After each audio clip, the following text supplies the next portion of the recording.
Lors des plus longues journées de l'année, on peut apercevoir au bord de la route des renards. J'ai pris le temps de filmer celui-là qui était très inquiet à cause de la présence d'un chevreuil au fond du champ.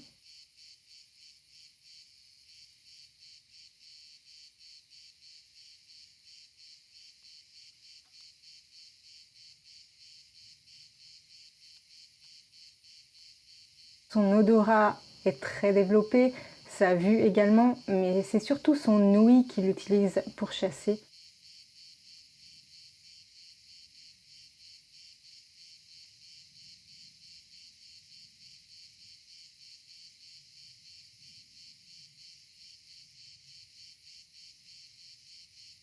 Là par exemple, on voit très bien qu'il observe les mouvements dans l'herbe, mais principalement qu'il bouge les oreilles pour essayer de repérer le moindre petit bruit.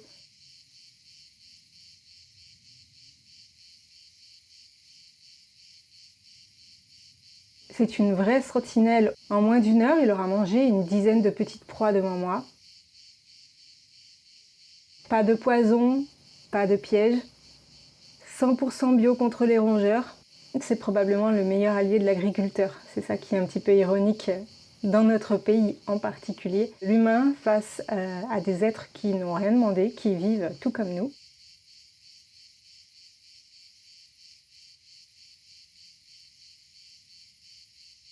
Mais surtout pour ceux qui considèrent que les animaux doivent mériter de vivre, donc être utiles à l'homme, eh bien il se trouve que le renard est extrêmement utile. Si on part du principe que les rongeurs sont un problème pour l'agriculture, que l'agriculture est centrale pour la vie des Français, que le renard mange énormément de rongeurs, on en arrive à qualifier de nuisible un être bénéfique en plus d'être magnifique.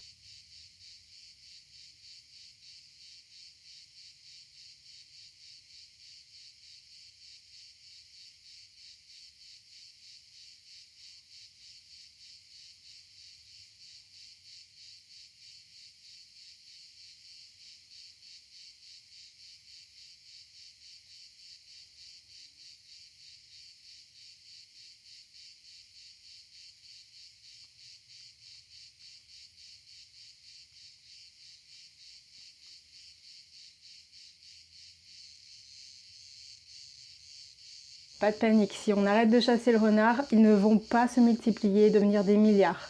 Le renard sait se réguler, quand il n'y a pas assez de nourriture, il fait moins de bébés, il peut parfois ne pas en faire du tout.